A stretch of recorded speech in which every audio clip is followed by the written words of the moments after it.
hello, my bosses. Welcome back to 2025, y'all.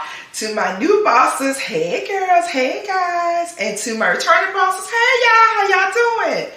So guys, I'm so excited for this year. I have a lot of new things for this channel, but we're about to get into today's topic. If y'all can see in the thumbnail, one of the mantras I am sticking to in 2025 is change your tribe in 2025. In 2025, guys, a lot of people have grown throughout the years. We grow in different, segments of our life. We grow for different reasons, and we also, part of growth is growing apart, not always growing together. And I wanted to create this video to kind of bring some ease and also give some biblical references to what the Word of God says about changing your tribe.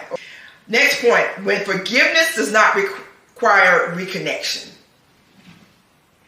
I'm going to say that one again, y'all. When forgiveness does not require reconnection. Be kind and compassionate to one another, forgiving each other just as Christ God forgave you. Ephesians 4:32. Okay? Forgiveness is a command. Let's be clear. Forgiveness is a commandment, but forgiveness does not require reconnection, y'all. God does not want you. I'm going to be as clear as I can. I'm going to say this as slow as I can say it. Just because you authentically and truly forgive a person, that does not mean you have to maintain a connection with that person. Okay? Forgiveness does not mean I need to stay here and let this person continue to harm me and abuse me over and over and over again.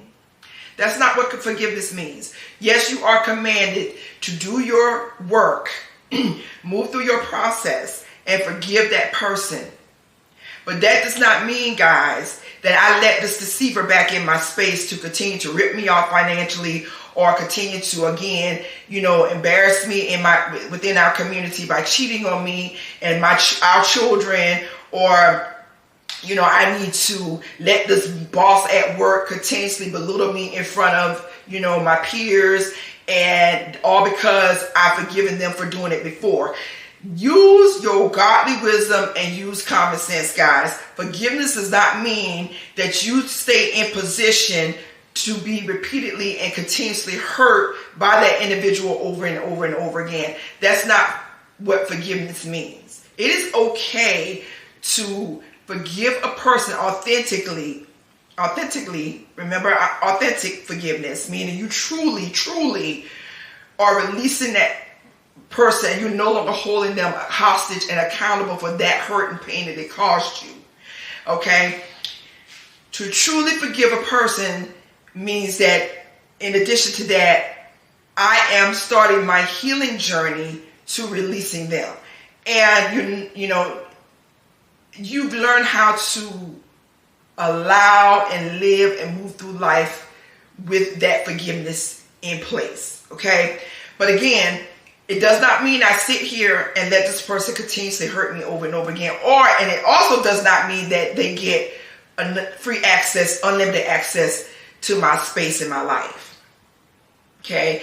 You can forgive a person and cut them off, and that's it. And it's okay. You can put them on block. Block them, y'all. And once you block a person, don't you unblock them. Okay? You block them for a reason. Can people change? Yes, God. People can change. And part of forgiveness is praying for that person. You want to pray that that person change and they never do to someone else what they did to you. You want that for that person. You definitely do. You want that. But what it doesn't mean is you're going to have another round. You're going to spin the block and come do it to me again. That's what it does not mean. You're not doing that. No, we're not doing that. I'm praying that God changes you. And that's a beautiful thing. And it means that that person, the next person who has a relationship with you, they won't have to experience it. Because God has changed you. Now, I love that for you and them. But as for me, because if you're constantly reminiscing, I'm going to say this. if having that person in your space after you have forgiven them, if having their presence in your space is a hindrance from you moving forward or causing you some type of toxic emotion, you need to release them. Even though you've forgiven them. If someone, I'm just going to use this as an example. If someone was physically abused by a person, and that person, God can change anybody. And God changes that person. They're healed from being, they've done their work and they're healed from being an abuser. Because that is possible, guys. Because God is a God of no respect of persons. That means he don't have certain people he forgives and he heals and others he don't. No, the word of God says that he reigns on the just and the unjust. That means that even the people who don't know him, even the people who do not receive him, the rain still comes down on them just like, and grows the plants and all those things and feeds the earth just like it does those who are just. So what I'm saying is, even if you've forgiven that person and God has changed that person's heart and you can tell and you know that they are now a new creature and they've changed and they've evolved, if you're still having trauma memories of what they've done to you, you're still able to feel the hits and the cuts and bruises and all those things. If those if those intrusive thoughts are still there, that's not healthy for you. That's toxic. It's okay to release that person even though you've forgiven them. Okay? All right, next point. When peace is impossible. If it is possible, as far as it depends on you, live at peace with everyone. Romans 12:18. In spite of your best efforts, if you just cannot seem to make peace with this individual, y'all, it is time to distance yourself from that person. I'm sorry. It's time. When there is no peace in a relationship, again, in spite of your best efforts, you've done all you could within your ability that God has given you to maintain peace with this person, it's time to distance. It's time to create a healthy distance between you and that individual, and it's time to create healthy boundaries. Again, we can't walk away from everybody because God built us for community. Amen. You can't cut everybody off and just live in a bubble by yourself. Oftentimes you are going to commune and go to parties and family functions with those individuals who are disruptive, who for whatever reason, unfortunately, they're living in a life of chaos and dysfunctionalism. And whatever room they walk in, those same spirits follow them.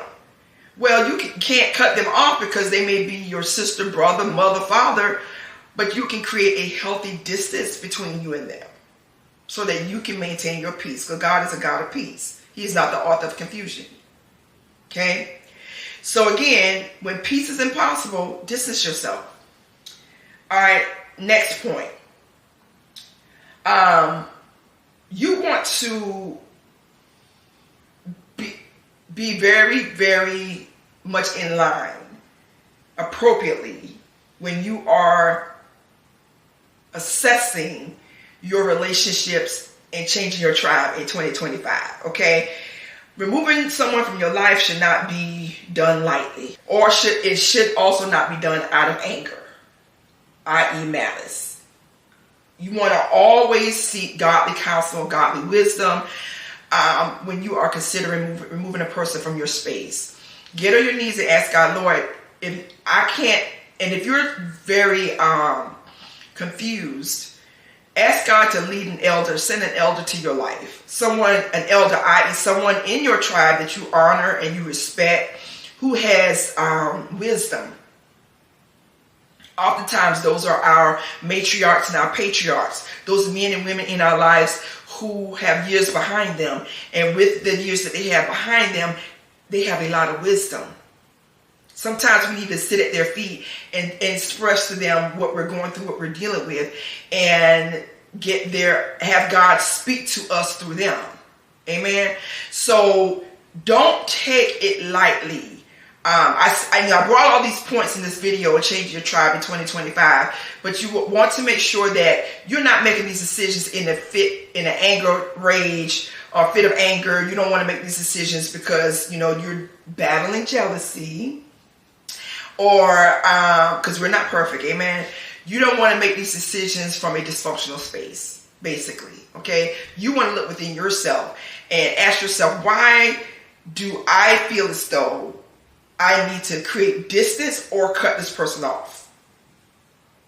And is that am I in a healthy mental, emotional, and spiritual space to make this decision? And if the answer to those questions is yes, then seek godly counsel. Okay, God. Some things are obvious, y'all.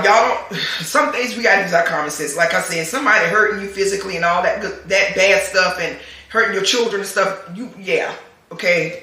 But I'm just saying, for those instances where we've had people in our lives who are not family, for people who we have chosen to have relationships with, we want to make sure that we are definitely coming from a solid space within ourselves when we are considering distancing ourselves or removing ourselves. And that brings me to my next point.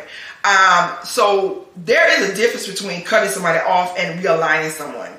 So cutting someone off from your space oftentimes, guys, comes from those relationships that the family that we choose, i.e. our best friends, our girlfriends, our friend girls, our friend guys, those individuals who we have chosen to have relationships with, that we don't have any familial ties with. Co-workers, peers, associates, okay? It's often easier to just remove those people totally from our lives when we are facing these types of decisions, okay? The second thing I want to highlight is, the method I want to highlight is, you may not be able to cut a person off, but you may be able to distance yourself. So i.e. a parent-child relationship, an ex-husband, ex-wife relationship who has children, a co-parenting relationship, sisters, any type of familial relationship where there's a blood tie and you're going to see them, honey, at the cookout. You're going to see them at the crib. You're going to see them at the family parties and functions, where you cannot cut them off. You can distance yourself from those people. You can create miles between you. And when I say miles, not just physical miles, you can create a lot of social miles between you and that individual, so that their dysfunctionalism, those negative traits that, are affecting you do not affect you. The reach between their dysfunctionalism and your peace is very, very, very, very far and few in between. That's the goal. Amen. So, guys, again, we want to make sure that we're acting with love. We're seeking godly counsel first and foremost. We're praying. We're asking God for guidance. And don't belabor the point. If God has put in your soul and your spirit, and you know for a fact beyond a shadow of a doubt, if it's one of those relationships that you need to cut off, do it. Rip the Band-Aid off and let it happen. Some of us can do it without a problem. Some of us can't. Okay? If you're one of those individuals who cannot, who are so very sensitive, and it's hard for you to get rid of a person or cut a person off or distance yourself from a dysfunctional person, here's the question I'm going to ask you. And you need to stand in the mirror, look at yourself, and ask yourself this question. What is it about me that makes me feel that this is what I deserve? What is it about me that makes me feel this is what I deserve?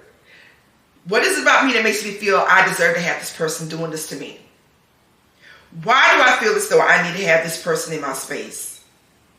Why do I feel as though I need to have this person sharing my peace and bringing their dysfunctionalism into my peace, or creating chaos in my life? What value is this person bringing to me? Am I bringing any value to them? Is my assignment to them still viable? Am I still on my assignment? Are they still on their assignment to me? A lot of times, guys, and I'm not trying to make this video one-sided, because we have to look within ourselves as well. A lot of times, I think a breakdown in a relationship is not often always something someone is doing to you. It could be as simple as your assignment to them has ended. Yours, like we know about that saying, that saying, people in your life for a reason, season, and sometimes for a lifetime. That is so true, guys. Oftentimes, I would say distance between individuals in a relationship, and this is marriage too. But again, marriage is on another level, and you have to go about according to the word of God and move through that situation, of course, according to the word of God, because that's on our covenant.